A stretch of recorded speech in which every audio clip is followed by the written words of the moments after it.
Hello students, welcome back. देखिए, आज हम पढ़ने जा रहे हैं control and create money supply by central bank. First of all students, हमारी जो इकोनॉमी होती है उस इकोनॉमी में दो टाइप की मार्केट के बारे में हम पढ़ते हैं। एक हमारी प्रोडक्ट मार्केट होती है, प्रोडक्ट, और दूसरी होती है हमारी मनी मार्केट।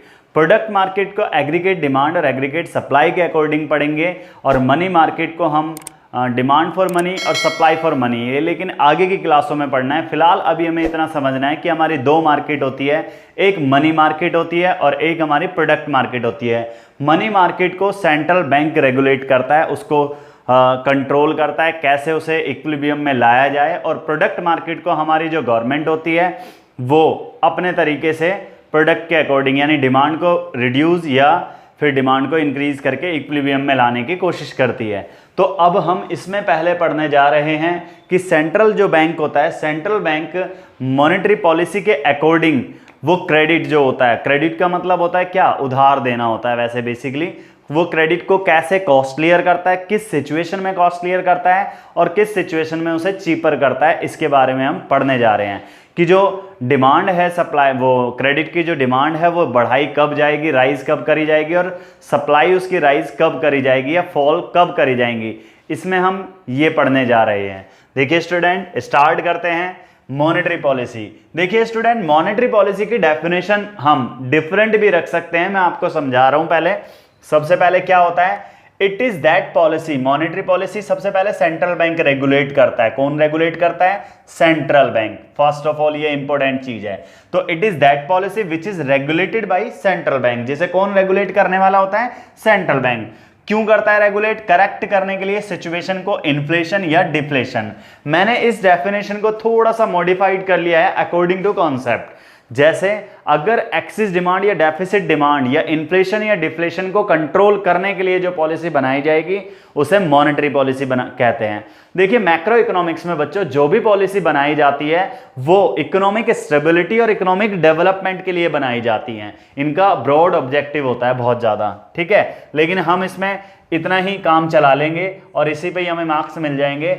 वैसे तो मॉनेटरी पॉलिसी या फिर मैं ये जो टॉपिक पढ़ा रहा हूं स्टूडेंट्स, इस साल 2020-21 में इस टॉपिक को हटा दिया गया है, डिलीट कर दिया गया है, लेकिन मैं आपको इसलिए पढ़ा रहा हूं ताकि ये आपको आगे हेल्प करे। ठीक है स्टूडेंट्स, देखिए स्टार्ट करते हैं। तो ये क्या पॉलिसी होती है? हम मॉनेटरी पॉलिसी के बारे में पढ़ने जा रहे हैं। तो मैं ये भी कह सकता हूं it is that policy which is regulated by the RBI, ठीक है। और इसके बाद हमने क्या लिखा है इसमें, to correct the situation of excess demand या डेफिसिट डिमांड भी मैं लिख सकता था इधर। देखिए स्टार्ट करते हैं मॉनेटरी पॉलिसी। मॉनेटरी पॉलिसी को हम दो तरीके से पढ़ेंगे, एक क्वांटिटेटिव टूल्स होते हैं इसके और एक होते हैं क्वालिटेटिव टूल्स। क्वांटिटेटिव, क्वांटिटी को राइज कर दिया जाएगा, क्वांटिटी को फॉल कर दिया जाएगा, उसके अकॉर्डिंग ये टूल्स हम पढ़ेंगे। क्वांटिटेटिव टूल्स ऑलवेज 4 टूल्स होते हैं हमारे, ठीक है। फर्स्ट बैंक रेट है, सेकंड सीआरआर जिसे हम कैश रिजर्व रेशियो कहते हैं, एसएलआर स्टैट्यूटरी लिक्विड रेशियो कहते हैं, और ओपन मार्केट ऑपरेशन। ये हमारे 4 टूल्स होते हैं ऑलवेज क्वांटिटेटिव टूल्स। देखिए स्टूडेंट, क्वालिटेटिव जो टूल्स होता है हमारा, क्वालिटेटिव टूल्स जो होते हैं वो अभी हमारे वैसे तो 3-4 टूल्स इसके भी दे रखे हैं, लेकिन सिर्फ हम पढ़ रहे हैं मार्जिन रिक्वायरमेंट्स के बारे में पढ़ेंगे इसमें, और राशनिंग ऑफ क्रेडिट के बारे में पढ़ेंगे। तो ये हमारे 2 टूल्स, इसके हम क्वालिटेटिव के पढ़ेंगे और क्वांटिटेटिव टूल्स पढ़ेंगे। तो समझते हैं फर्स्ट बैंक रेट क्या होता है। देखिए फर्स्ट ऑफ ऑल भाई बैंक रेट क्या होता है? सबसे बड़ा बैंक कौन होता है? सेंट्रल बैंक, जिसे हम रिजर्व बैंक ऑफ इंडिया भी कहते हैं, ठीक है। और बाकी जिसका हम से कनेक्शन होता है, यानी हम जिसमें पैसे डिपॉजिट कर सकते हैं, जैसे पीएनबी हो गया, एसबीआई हो गया हमारा, एचडीएफसी हो गया, एक्सिस बैंक हो गया, और जो भी एक्सेट्रा बैंक हैं हमारे, ओबीसी हो गया, कैनरा बैंक हो गया, ये हमारे सारे कमर्शियल बैंक होते हैं। कमर्शियल बैंक का रिलेशन डायरेक्ट पब्लिक से होता है और सेंट्रल बैंक का रिलेशन बैंकों से होता है। जैसा हमारा रिलेशन, यानी जैसा कमर्शियल बैंक का हमारे साथ रिलेशन होता है, ऐसे ही सेंट्रल बैंक का बाकी अदर बैंक के साथ रिलेशन होता है। तो इसमें मैं बताने जा रहा हूं आपको बैंक रेट के बारे में। It is that rate at which the central bank, central bank जिस रेट पर उधार देता है कमर्शियल बैंक को, उस रेट को हम क्या कहते हैं? बैंक रेट कहते हैं। और वो भी long term credit, long term needs को फुलफिल करने के लिए देता है बच्चों, तो उसे हम क्या कहते हैं, बैंक रेट कहते हैं। एक होती है हमारी रेपो रेट। बैंक रेट और रेपो रेट काफी हद तक सिमिलर हैं। देखिए मैंने इसमें डेफिनेशन भी सिमिलर लिखी है, it is that rate at which the central bank lands, वही सेम चीज लिख के सेंट्रल बैंक लैंड करता है, ठीक है, किसे, कमर्शियल बैंक को उधार देता है, ठीक है, to meet their short term needs. इसमें क्या लिखा हुआ है, मैंने चेंज क्या करा, ये शॉर्ट टर्म नीड्स के लिए होता है और ये लॉन्ग टर्म नीड्स के लिए होता है। ये बहुत बड़ा डिफरेंस है, ये आपको रिमेंबर रखना है। लेकिन इनका ट्रीटमेंट जो रहेगा, चाहे बैंक रेट हो या रेपो रेट हो, वो सेम रहेगा। देखिए स्टूडेंट, एक बार थोड़ा सा इसको समझ लीजिए। एक सेंट्रल बैंक है हमारा आरबीआई और एक एसबीआई है, ठीक है। आरबीआई ने लोन दिया इसे, ठीक है, एक रेट डिटरमाइन हुई, उसे हम क्या कहेंगे, बैंक रेट, अगर हम समझ रहे हैं, ठीक है, या रेपो रेट भी हो सकती है, वो डिपेंड करता है शॉर्ट टर्म के लिए लिया है या लॉन्ग टर्म के लिए लिया है। फिर एक आ जाती है पब्लिक। अगर पब्लिक ने उधार लिया, पब्लिक को भी तो उधार लेना होता है, इसके अकॉर्डिंग जो रेट डिटरमाइन होगी उसे हम इंटरेस्ट रेट कहेंगे या मार्केट रेट ऑफ इंटरेस्ट। समझ में आ गया, तो वो हमारी मार्केट रेट ऑफ इंटरेस्ट होती है। अगर इन्फ्लेशन चल रहा है, इन्फ्लेशन का मतलब लोगों के पास बहुत ज्यादा पैसा है, इन्फ्लेशन उसे कहते हैं, या एग्रीगेट डिमांड बहुत ज्यादा है, हमारे देश में जो कमोडिटी, हमारी जो कंट्री है उस कंट्री में कमोडिटी कम प्रोड्यूस हुई है, उसे इन्फ्लेशन कहते हैं। कमोडिटी कम प्रोड्यूस हुई, डिमांड ज्यादा है, तो उसे हम इन्फ्लेशन कहते हैं, जिसमें एग्रीगेट डिमांड ग्रेटर देन होती है किससे, एग्रीगेट सप्लाई से।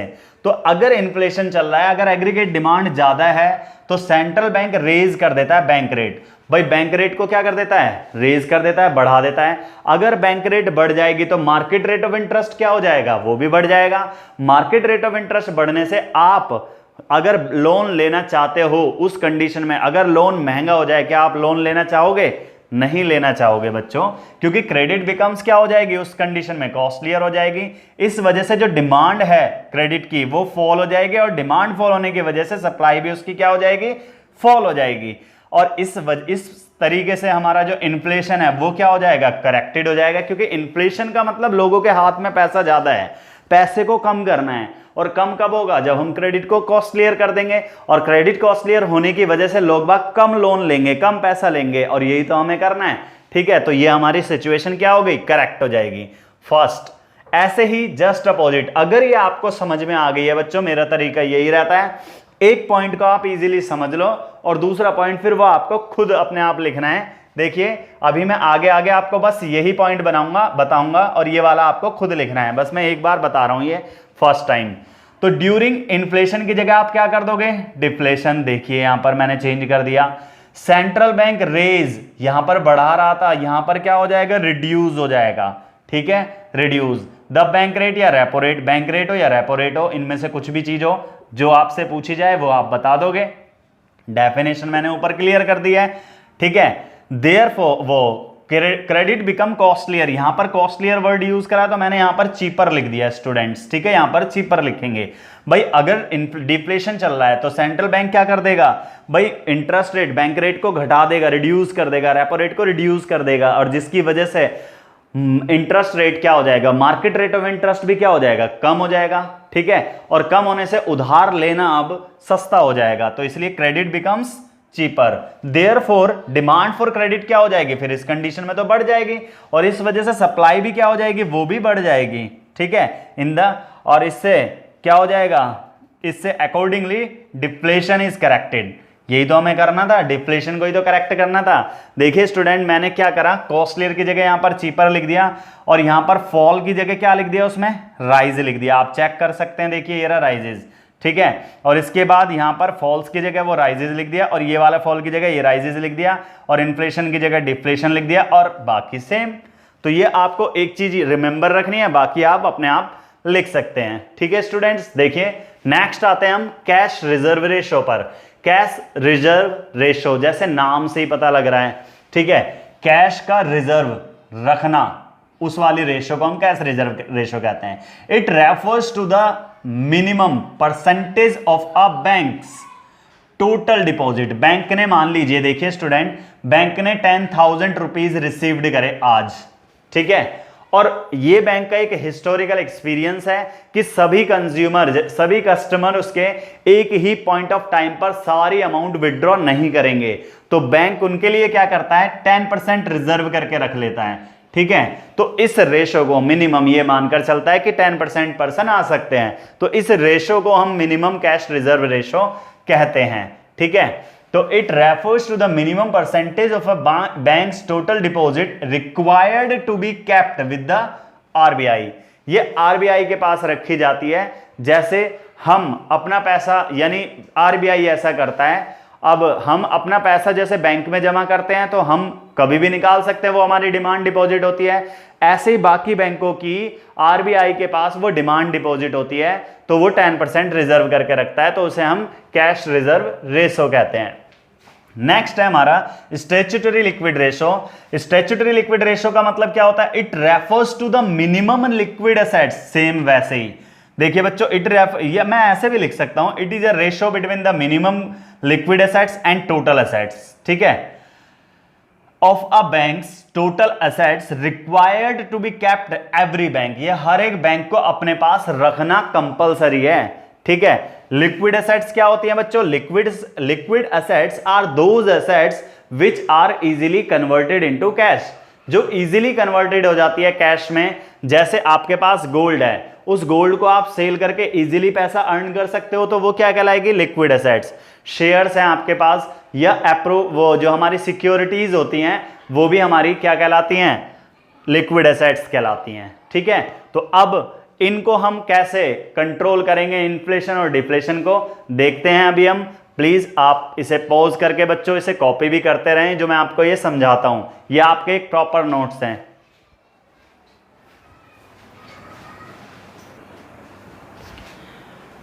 तो देखिए स्टूडेंट, वो कॉपी कर लिया होगा आपने।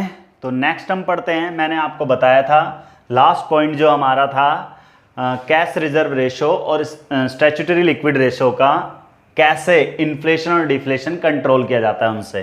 तो आप देखिए, मैं आपको एक चीज बता रहा हूं, इन्फ्लेशन डिफ्लेशन आप अपने आप लिख सकते हैं। मैंने अभी आपको बताया था कि कैसे चेंजेस करने हैं। देखिए, फर्स्ट ऑफ ऑल आप समझ लीजिए, ड्यूरिंग इन्फ्लेशन, अगर इन्फ्लेशन चल रहा है तो फर्स्ट ऑफ ऑल आप ये रिमेंबर रखिए माइंड में कि अगर इन्फ्लेशन चल रहा है तो हमें मनी सप्लाई को रिड्यूस करना है, लोग यानी क्रेडिट को कॉस्टलियर करना है, जो लोग बाग पैसा ले रहे हैं तो उसे महंगा करना है। ठीक है, तो during inflation central bank raise the CRR और एसएलआर को क्या कर देगा, रेज कर देगा।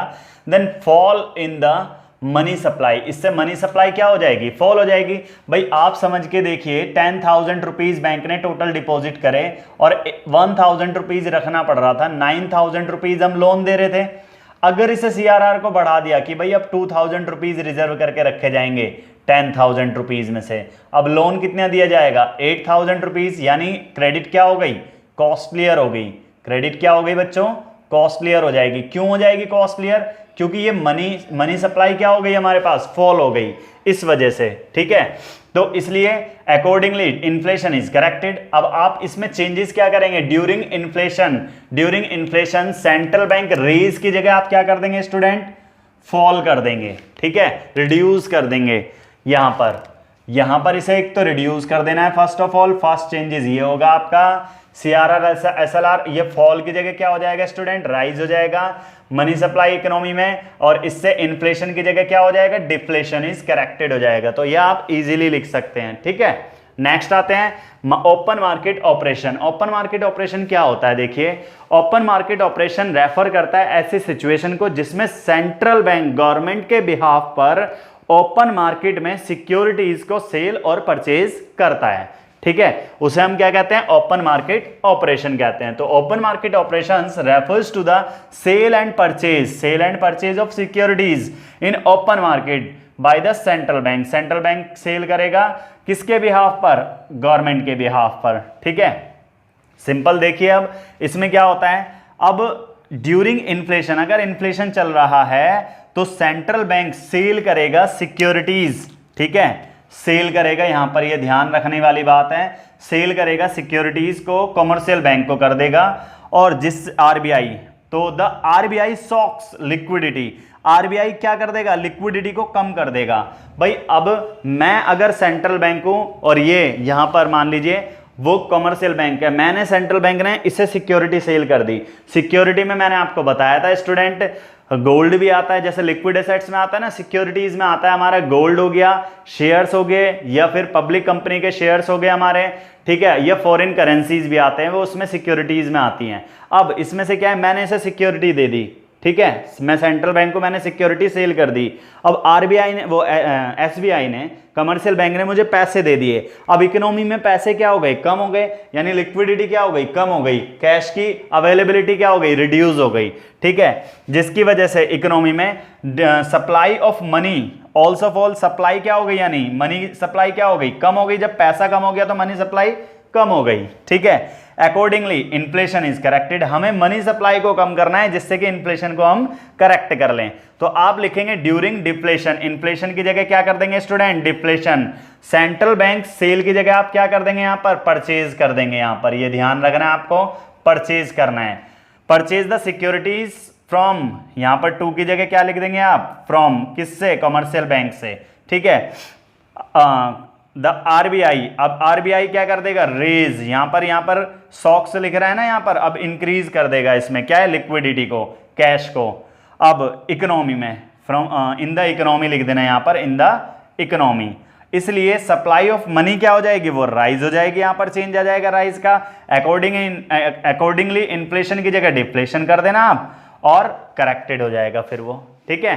नेक्स्ट आते हैं हम क्वालिटेटिव टूल्स, यहां पर क्वालिटी देखी जाएगी, क्वांटिटी नहीं देखी जाएगी, क्वालिटी के बिहाफ पर दिया जाएगा लोन, ठीक है। फर्स्ट हमारा पॉइंट है margin requirement. Margin requirement refers to the difference between the current value of the securities offered for loan and the value of the loan granted. देखिए भाई, आप अगर बैंक से लोन लेना चाहते हैं, क्या बैंक आपको बिना किसी सिक्योरिटी के लोन दे देगा, नहीं दे पाएगा, ठीक है, कोई ना कोई सिक्योरिटी जरूर रखेगा। अब बैंक के, मान लीजिए आप लोन लेना चाहते हैं, बैंक में आपने सिक्योरिटी दी 10 लाख रुपीज की, ठीक है। अगर आपने बैंक को 10 लाख रुपीज की सिक्योरिटीज दे रखी है, आपने अपनी प्रॉपर्टी जो है, छोटी सी कोई प्रॉपर्टी थी, उसके जो आपके पास कागज थे उसकी गिरवी रख दिया आपने वो, ठीक है, उसे कोलेटरल सिक्योरिटी कहते हैं, 10 लाख रुपीज की आपने दे दी। अब बैंक क्या 10 लाख रुपीज का लोन दे देगा आपको, वो कम का देगा। अब बैंक ने दिया रुपीज 8 लाख का लोन आपको, ठीक है, कितने का डिफरेंस आया students, 2 lakh.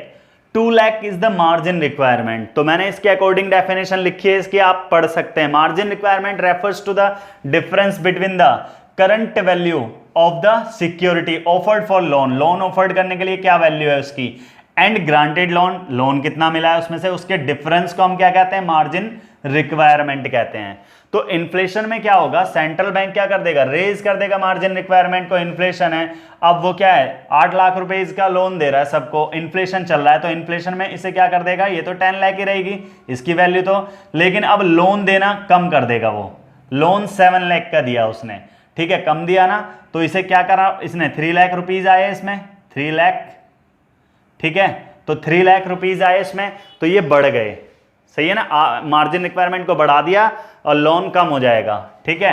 Central bank raise the margin requirement, then fall in the demand and supply of the money, इससे मनी की डिमांड भी फॉल हो जाएगी और सप्लाई भी, दोनों फॉल हो जाएगी। Accordingly inflation is corrected, inflation को करेक्ट कर दिया जाएगा। बच्चों आपको इन्फ्लेशन की जगह डिफ्लेशन अगर लिखना है यहां पर, ठीक है, फिर इसके बाद सेंट्रल बैंक रेज की जगह रिड्यूस कर देना है the margin requirement, then fall की जगह राइज कर देना है आपको in the demand and supply of the money, ठीक है।